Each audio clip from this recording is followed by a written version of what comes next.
Welcome to the third lesson in our internship chapter, where we will discuss cold emails. Along with searching Handshake, we can also send cold emails to target smaller firms that do not post internship positions. Cold emailing is reaching out to firms, usually smaller firms, asking about potential internship positions. This strategy can work well for students who don't have prior experience and when contacting small firms that do not have structured internship programs. We recommend reaching out to alumni when possible, but mainly focusing on firms in your area. A freshman or sophomore internship is likely to be unpaid, so it is nice if you are able to live at home.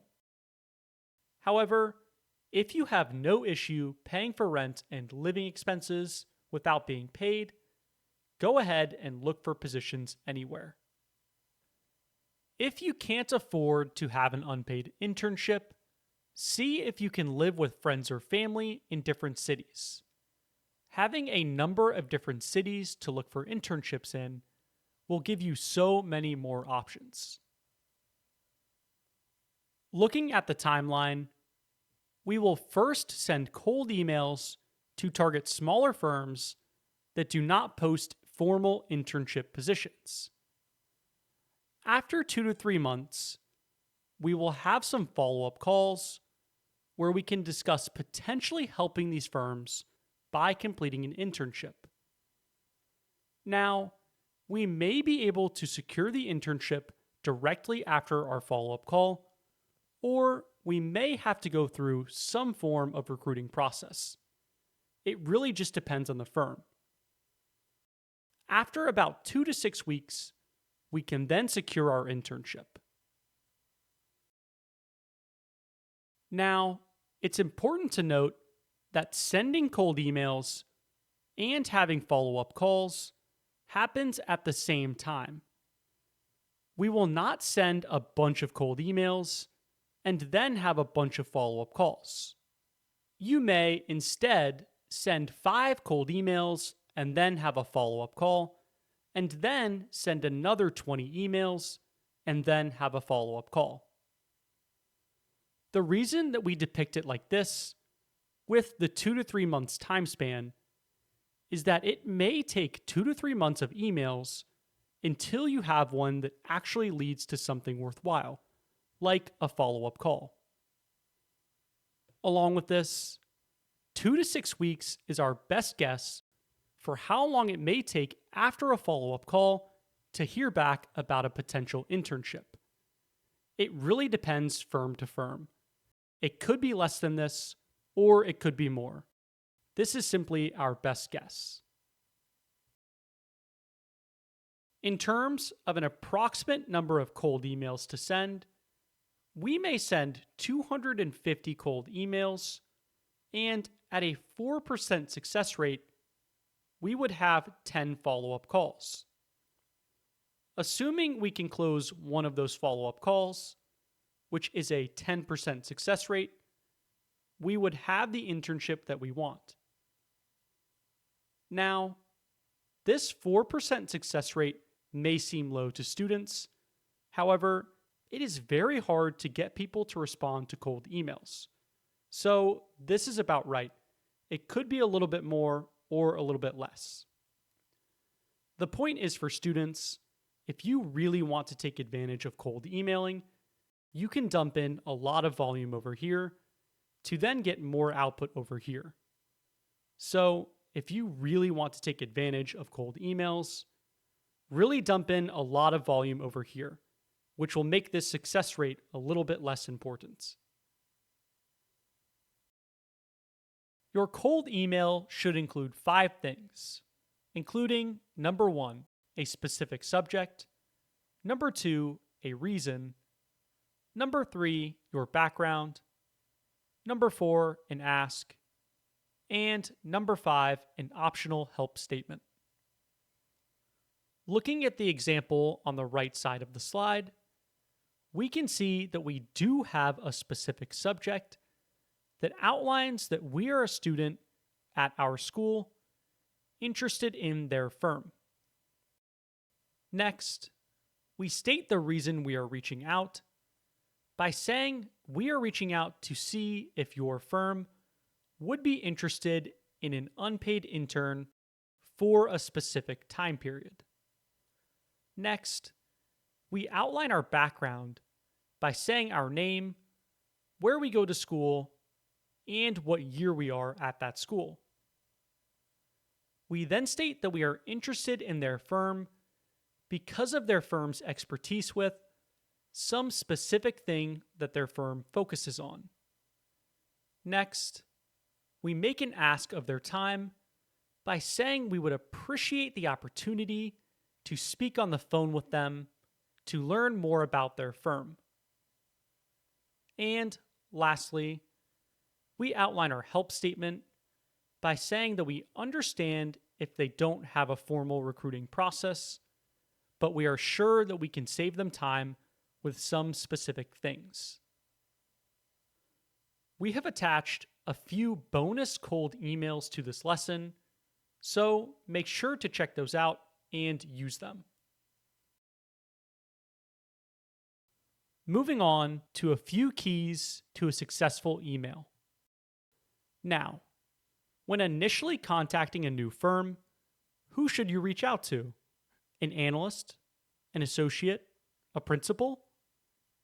We are not sure what the exact best strategy is, as it really depends on the individual people you reach out to.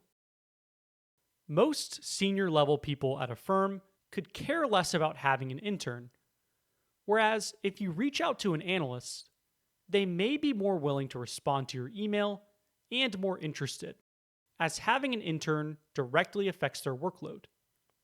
On the other hand, analysts may be extremely busy and unable to respond, whereas senior level executives may be more interested in mentoring or helping out a young student. So, we recommend starting with senior level people at a firm, and if they don't respond, start going down the chain of the firm. So, initially target senior bankers and partners at these firms, as they are the ones who have the hiring power. However, this does not mean that we should neglect analysts and associates, as they can be a great reminder to senior bankers or partners about our ask, and they can potentially help to push us through if they like us. So, target senior bankers or partners initially, as they're the ones who make the final decisions and have the hiring power. Once you have emailed an individual person 3 times over the span of a few weeks, we recommend moving on to someone else at the firm. Really, the only reason to stop reaching out to people at a firm is if they tell you they are uninterested, you actually get on a call with someone, or you email everyone multiple times with no response. Follow-up emails are extremely important here. If someone doesn't respond, you must follow up. People that work in finance are busy and have email inboxes that are constantly getting filled. So, they may have intended to respond and simply forgot because it got buried in their inbox, or they were extremely busy. So, make sure to follow up, as many responses will come from the second or third email. One email is not enough. One last point. It is important that your cold emails make an ask for an internship directly. This will help you to skip the wasted time of hopping on a call that ends with a "we don't need interns." Asking directly means that you will get exponentially less responses at the start. However, those that do respond are much more likely to yield positive results, as they already know what you are looking for before getting on the phone. So, make an ask in all of your emails. Moving on to a few more things to consider when writing cold emails. To increase your chances of a response, try and reach out to someone that you have some connection with.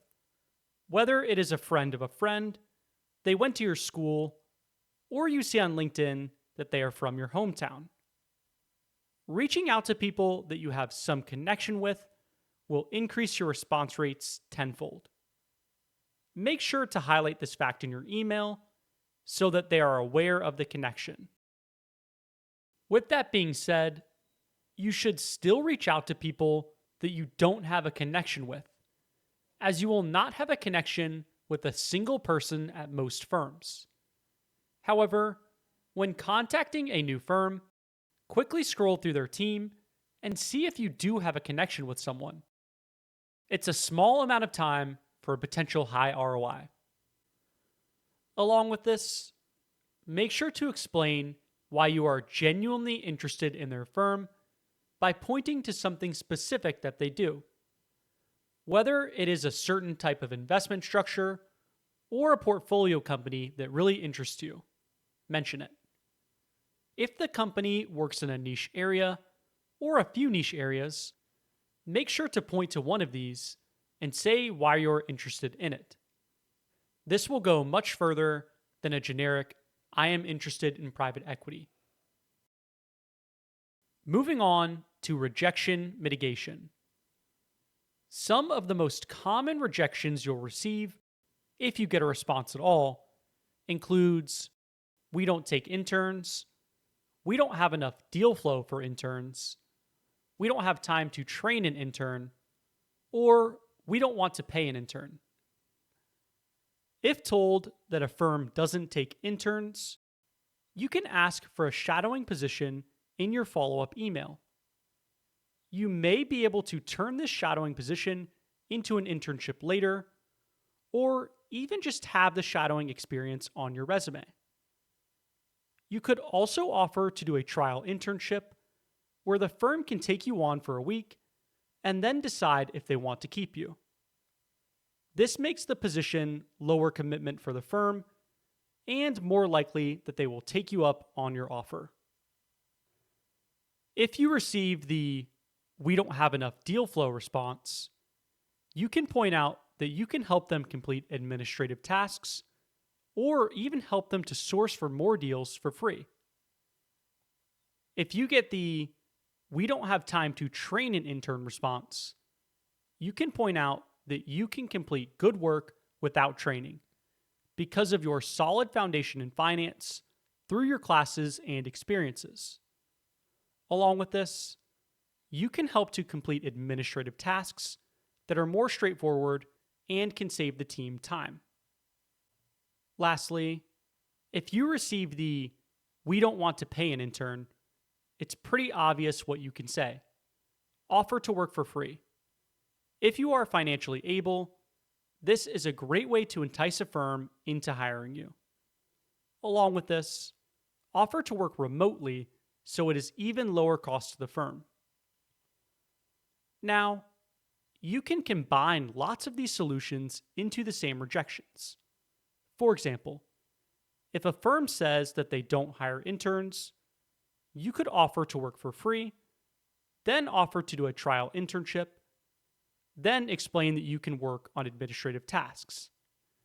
Stacking these solutions together as you receive rejections will make your position stronger and stronger.